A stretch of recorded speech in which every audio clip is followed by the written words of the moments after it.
aloha. In haar bootje denkt ze zachtjes op de golven der oceaan. 1000 sterren flonkeren prachtig en ze ziet de verliefden staan.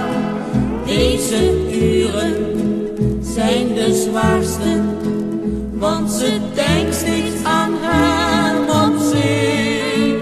En ze voelt nog al zijn kussen, zijn beeld draagt ze steeds met zich mee.